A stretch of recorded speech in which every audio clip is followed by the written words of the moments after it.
So the rise today in the Nifty has come more on the back of expiry considerations. Wednesday is turning out to be a day where the expiry considerations are turning out to be even more important than on Thursday now.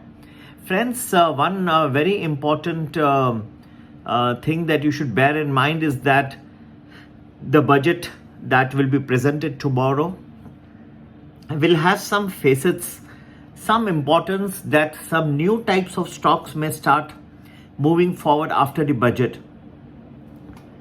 People have been focusing so heavily on shares of industrial and capital goods firms, from engineering behemoth, the Larsen and Toubro, to Adani's conglomerate.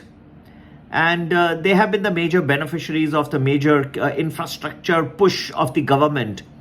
However, and a lot of the performance of the market has come from the capex cycle.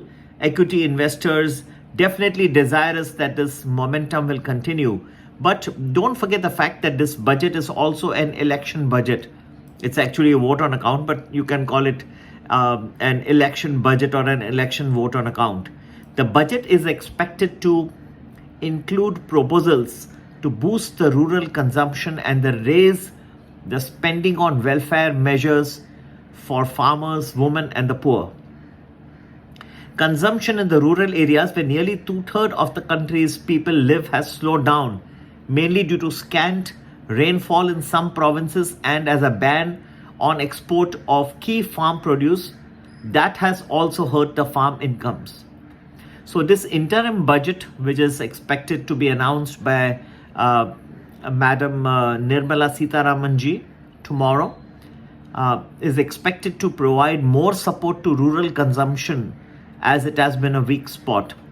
Apart from income boosting measures, the budget may consider higher subsidies for cooking gas and providing more funds for affordable housing. In addition, there may be, what I believe, my understanding is, direct benefit transfer, DBT as it is called, more subsidies for the farmers, the people in the rural areas, and that I think could be one of the hallmarks of the budget. What the market may like is that this can boost rural consumption. What the market may not like is that this can, however, increase the fiscal deficit as a percentage of the GDP. Okay, and that can impact the percentage guidelines which have been laid down specifically under the Fiscal Responsibility Act. So I believe that this boost to rural consumption can come from more direct benefit transfer, DBTs, to the persons directly in their accounts, and that could be one of the hallmarks of the budget tomorrow. There could be many companies which may benefit. Some of them I've already recommended in my list to my premium plus, and the budget special package. You can also subscribe and take that list, because the focus definitely will be on rural income transfer, on rural consumption boost in tomorrow's budget. So you can also join our groups, and you can WhatsApp us on 9820861044. तो भाई और बहनों, जो ग्रामीण क्षेत्र हैं उन पे काफ़ी फोकस कल के बजट में आने की संभावना है. अब आप शेयर्स देखेंगे तो देखिए, पावर के शेयर्स, ग्रीन एनर्जी के शेयर्स, ये तो बढ़ चुके हैं और इनमें तो बूस्ट चलेगा ही. रेलवे के शेयर सब बढ़ चुके हैं, लेकिन अब जो न्यू शेयर्स जो बढ़ने वाले हैं, जो बजट में ज़्यादा जिसमें फोकस दिया जाएगा, वो रहेंगे शेयर जो ग्रामीण क्षेत्र का कंजम्पशन बढ़ाएं, उनको डायरेक्ट बेनिफिट ट्रांसफर दें. तो इससे एक नया क्षेत्र उत्पन्न हो जाएगा. नई कंपनियां जो अभी तक बढ़ नहीं रही हैं, वो अभी बढ़ना शुरू हो जाएंगी कल के बजट से. तो मेरे ख्याल से एक सेक्टरल शिफ्ट आने की भी संभावना है.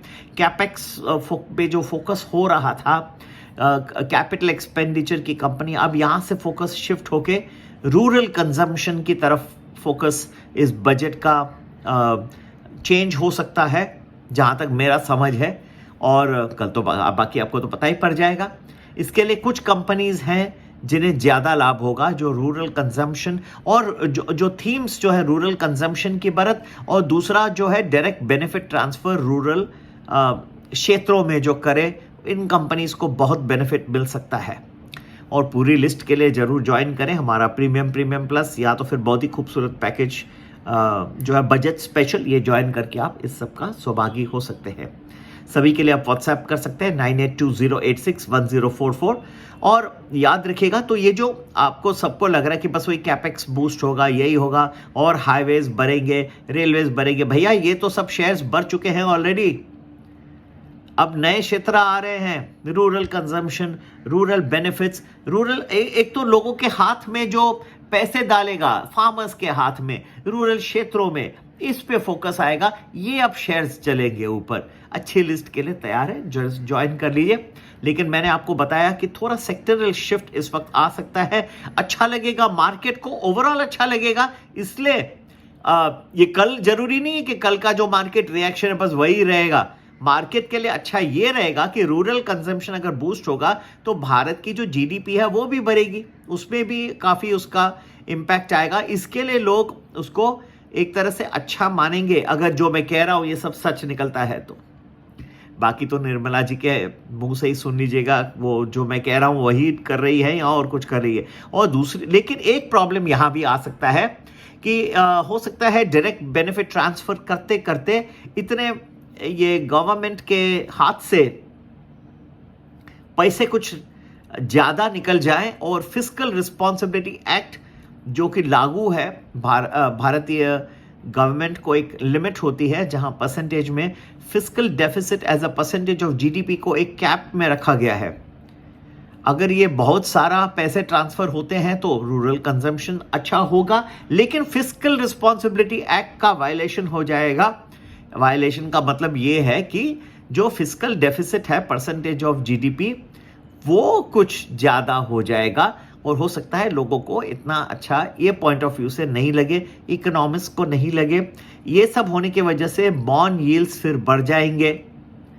ठीक है, बॉन्ड यील्ड्स बढ़ जाएंगे तो ब्याज दर फिर से ऊपर की तरफ, आरबीआई को ब्याज दर कम करने में तकलीफ आएगी, तो ये एक विशेष सर्कल बन सकता है। ये हो सकता है कि बजट की एक कमी भी प्रकट होके आपके सामने आ जाए। इन दोनों क्षेत्रों के बीच में आपको नेविगेट करना है, और कुछ शेयर्स जो मेरे ख्याल से मिस हुए हैं, रूरल कंजम्पशन और बेनिफिट ट्रांसफर नहीं किए, उनका आप रैली कल देखेंगे बजट में और बजट के बाद। ठीक है, तो व्हाट्सएप करके ज्वाइन करें हमारे ग्रुप्स। Budget special package 9820861044। नमस्ते, जय श्री राम।